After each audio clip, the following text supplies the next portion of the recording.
Olá, estudantes, tudo bem com vocês? Antes de mais nada, nós não nos conhecemos ainda. Eu sou um novo professor de vocês de História, me chamo Isaac Ferreira, tenho formação na área de História.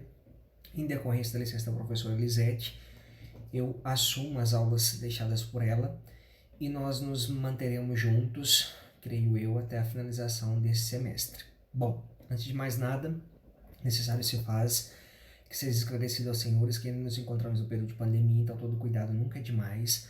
Caso vocês tenham necessidade de sair de suas casas, recorram a pelo menos 2 máscaras, não tendo, permaneçam isolados para que dessa forma nós contenhamos o avanço da Covid-19 em nosso município. Bom, estou assumindo as aulas de História com um conteúdo que é muito prazeroso e que faz parte da nossa história, que corresponde justamente ao Dia do Fico. E antes de mais nada, alunos, necessário se faz que eu creio que a professora já tenha mencionado para vocês sobre a vinda da família real para o Brasil e as mudanças que aconteceram em decorrência da transferência do poder político e administrativo que antes estava contido em Portugal para as terras que viriam a ser denominadas de Brasil. E esse Dia do Fico, ele adquiriu essa importância notória, uma vez que, quando o Dom João VI retornou para Portugal, ele deixou o seu filho, aqui o primeiro filho dele, que era chamado de Dom Pedro, no Brasil. E quando ele deixou o seu filho aqui no Brasil, de certa forma, as terras que ficaram sob a administração do filho Dom Pedro adquiriram, com a vinda da família real, uma certa independência. Abertura dos portos, criação da Biblioteca Real, e outros detalhes e outros fatores que foram impulsionando para que o Brasil fosse adquirindo uma autonomia a cada dia mais em decorrência de Portugal. Então, nesse momento desse Dia do Fico, corresponde ao Diga ao Povo que Fico, e foi datado do ano de 1822, e, de certa forma, a responsabilidade por reger o Brasil estava nas mãos de Dom Pedro. Dom Pedro, de certa forma, após 8 meses da administração, a corte portuguesa enviou uma carta para Dom Pedro, que estava residindo ainda aqui nas terras brasileiras, e nessa carta o contexto dizia mais ou menos assim, que ele tinha que retornar para Portugal, porque lá era o local que ele realmente deveria governar o trono português, e não ficar aqui no Brasil, porque aqui no Brasil, se ele permanecesse, o Brasil iria adquirindo uma maior autonomia com o passar do tempo, e isso poderia ser prejudicial à coroa portuguesa. E Dom Pedro, ele, ao ler esse documento enviado pela corte lusitana, de certa forma nós tivemos uma espécie de mobilização social aqui nas terras brasileiras. Houve o recolhimento de cerca de 8.000 petições assinadas pedindo para que o príncipe regente não abandonasse o país que até então era o Brasil ainda não era independente, para que fique bem claro para os senhores. Esse episódio ele foi datado dia 9 de janeiro de 1822 e ficou conhecido como Dia do Fico. Por que Dia do Fico? Dom Pedro I, Dom Pedro até então, não era primeiro, ele reuniu-se e disse a seguinte frase: se é para o bem de todos e felicidade da nação geral, da nação, diga ao povo que fico. Então, por isso daí esse termo, o Dia do Fico. E Dom Pedro, a partir do instante que ele mencionou essa frase, ele passou a ser conhecido como Dom Pedro I. E iniciou o primeiro reinado, que se estendeu do ano de 1822 ao ano de 1831. Dentro dessas características do primeiro reinado, nós tivemos algumas revoltas que foram contidas, mas que não faz respeito ao conteúdo a ser estudado no momento, então nós não mencionaremos sobre elas, bem como nós tivemos também nesse período histórico de governo de Dom Pedro I, o primeiro reinado, e esse primeiro reinado ele foi caracterizado, de certa forma, por ser um governante de ímpeto. Diziam que ele não pensava muito, ou, aliás, que ele tinha um temperamento assim muito forte, então ele era um homem de ação. Ele gostava de fazer as coisas de forma impetuosa, e isso trouxe algumas características que podem ser vistas como se fossem positivas, bem como negativas para a história do nosso país.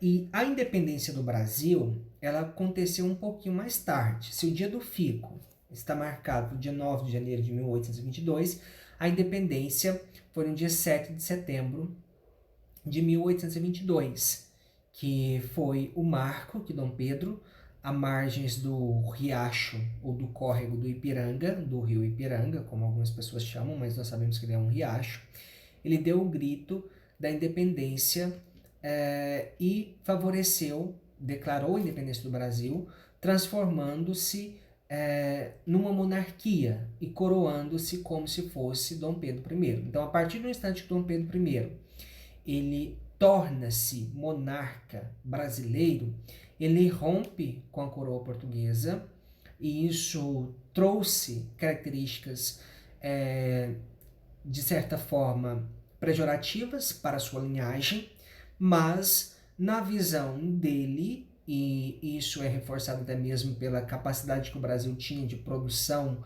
pela longitude de suas terras, era preferível que ele realmente se declarasse monarca aqui nas terras brasileiras do que necessariamente em Portugal.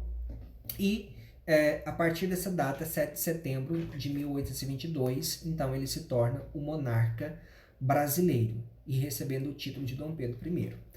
Causas da independência, alunos. Relacionado a essas causas da independência, nós podemos citar vários fatores, mas o mais relevante diz respeito à vinda da família real no ano de 1808 para as terras brasileiras.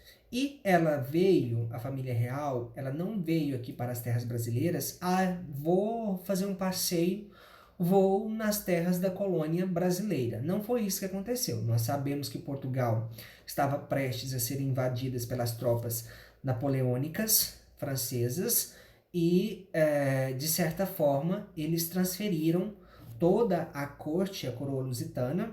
Lusitana, quando eu utilizo esse termo, eu estou me referindo aos portugueses. Eles transferiram toda a corte portuguesa para essas terras brasileiras. E com a chegada da família real aqui nessas terras brasileiras, nós tivemos todo um desenvolvimento comercial, cultural, econômico, que possibilitou a independência das terras brasileiras, como, por exemplo, a abertura dos portos, que eu já havia mencionado para vocês anteriormente, o comércio dos brasileiros com os ingleses, e isso foi desenvolvendo a nossa nação de uma forma significativa. Então, o que eu quero que vocês entendam, aluno, é da seguinte forma: a independência do Brasil não aconteceu por um ato de camaradagem. Esse dia do Fico também não foi um ato de extrema generosidade por parte de Dom Pedro, não. Ele tinha plenamente convicção que o Brasil se tornaria independente, com ele ou sem ele. Então ele preferiu que fosse com ele para que dessa forma o poder da monarquia ainda se mantivesse em suas mãos, ou seja, foi uma tentativa de controle. Quando Dom João VI afastou-se das terras brasileiras a caminho de Portugal e deixou o filho aqui nessas terras, ele já tinha plena convicção que a independência aconteceria, mais dias, menos dias. E deixando o filho aqui, ele já tinha idealizado que o filho se tornaria monarca, então o poder se manteria na coroa lusitana ainda. Então, a presença da família real aqui no Brasil, ela proporcionou avanços e, de certa forma, isso está relacionado também ao contexto da independência. Por outro lado, Portugal, nesse período do ano de 1822 ao ano de 1831, ele vivia uma crise intensa, uma vez que no fator político, no fator econômico, a invasão francesa havia deixado altas sequelas na coroa portuguesa. E também Portugal estava descontente com a constante autonomia que as terras brasileiras vinham adquirindo, e por isso Ele enviou essa carta, então, para o monarca Dom Pedro, exigindo o imediato retorno para as terras portuguesas. Lógico que Dom Pedro, pensando justamente na independência dessas terras que aqui ele habitava, preferiu permanecer por aqui, declarar-se monarca aqui e manter ainda o domínio sobre as terras portuguesas. Então, que interessante, né? Ele não queria abrir mão de nenhuma das áreas para que dessa forma a monarquia se mantivesse no poder de forma absoluta. Então, alunos, é isso, o dia do fico. Eu espero que os senhores tenham entendido. Caso vocês não tenham entendido, revejam novamente a videoaula para que dessa forma vocês cheguem ao entendimento preciso. A atividade de hoje ela é bem tranquila e eu tenho certeza que vocês entenderão da melhor forma possível. Vejam bem, alunos, o que vocês farão. Vocês elaborarão um mapa conceitual. Como assim um mapa conceitual, professor? O mapa conceitual, geralmente vocês priorizam no centro da folha uma informação específica e vão elencando. Aguardem só um minutinho aqui, alunos, que eu vou ver se eu consigo formar aqui para vocês uma forma que vocês poderiam criar um mapa conceitual. Por exemplo, aqui vocês escreveriam aqui no centro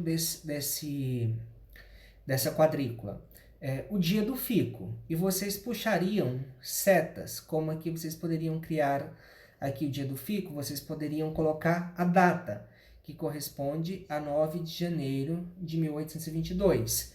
E essa data, vocês poderiam puxar aqui abaixo outra característica relacionada a... Opa, deixa eu voltar aqui, alunos, já estou me perdendo aqui. Vocês poderiam criar aqui uma outra data, uma outra característica relacionada a essa data. Como, por exemplo, vocês poderiam colocar aqui numa outra quadrícula o título de Dom Pedro I, e assim sucessivamente. Então, o mapa conceitual diz respeito a isso. Vocês vão centralizando as palavras e vão puxando um assunto ao outro. Bem tranquilo de ser feito. Professor, mas um mapa conceitual quanto a quais fatores? É isso que nós veremos agora. Vocês farão um mapa conceitual com base no processo de independência. Vocês citarão as causas do processo de independência, a vinda da família real para o Brasil, as consequências da vinda da família real para o Brasil, abertura dos portos, comercialização com as nações amigas, como Portugal ficava diante das transformações ocorridas no Brasil. Vocês podem colocar o sentimento de descontentamento de Portugal relacionado à autonomia brasileira, e Portugal está vivendo um momento de crise política, de crise econômica, que corresponde justamente à ausência de um governante que era ligado à monarquia.